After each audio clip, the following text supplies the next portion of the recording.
Kelompok Perlawanan Palestina, Gerakan Perlawanan Islam atau Hamas menegaskan kesiapannya untuk segera terlibat kembali dalam perundingan jika bantuan kemanusiaan mencapai rakyat Palestina yang berhak menerimanya dan kelaparan di jalur Gaza berakhir.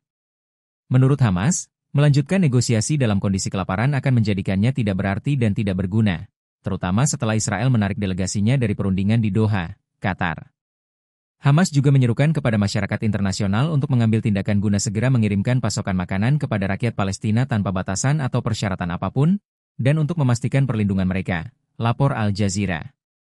Pengepungan yang dilakukan Israel terhadap jalur Gaza semakin memperburuk krisis pangan dan menyebabkan bencana kelaparan. Sejak Oktober 2023, tercatat sebanyak 147 orang meninggal dunia akibat kelaparan dan malnutrisi, termasuk 88 diantaranya adalah anak-anak. Organisasi Kesehatan Dunia atau WHO mencatat 74 kematian yang berkaitan dengan malnutrisi sepanjang tahun 2025. Israel memulai pengepungan total di jalur Gaza sejak 9 Oktober 2023, dengan klaim untuk menekan Hamas.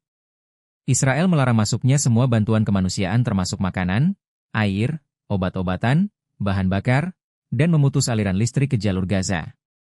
Sepanjang Oktober hingga awal November 2023, truk bantuan menumpuk di perbatasan di sisi Mesir, menunggu untuk diizinkan masuk Rafah, jalur Gaza Selatan. Bantuan kemanusiaan kembali masuk pada 21 Oktober 2023, sekitar 20 truk bantuan mulai memasuki Rafah. Tekanan terhadap Israel meningkat hingga pada akhir Oktober 2023, Israel mengizinkan 100 truk per hari untuk memasuki Rafah dan penyeberangan Kerem Shalom, perbatasan Mesir, Rafah, dan Israel. Banyak laporan yang menyebutkan arus bantuan masih sangat dibatasi dan tidak memenuhi kebutuhan minimum bagi jutaan warga Gaza.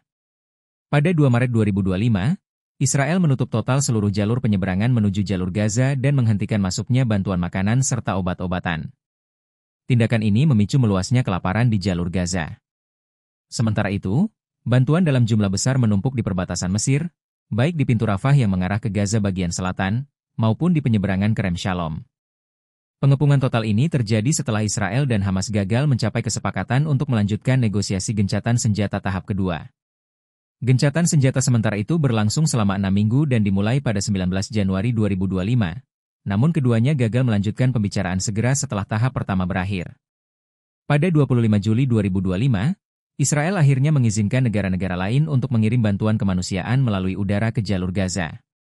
2 hari kemudian, pada 27 Juli 2025, Perdana Menteri Benyamin Netanyahu menyatakan bahwa Israel berupaya memastikan agar sejumlah besar bantuan dapat masuk ke jalur Gaza. Menurutnya, bantuan berupa makanan, air bersih, dan obat-obatan dapat dikirim setiap hari. Netanyahu juga menuding Hamas sebagai pihak yang bertanggung jawab atas krisis kelaparan di Gaza. Ia menyatakan bahwa Hamas mengambil keuntungan dari situasi kemanusiaan yang memburuk akibat pengepungan Israel, sebagaimana dilaporkan oleh Al Arabiya. Download Tribun X sekarang, menghadirkan lokal menjadi Indonesia.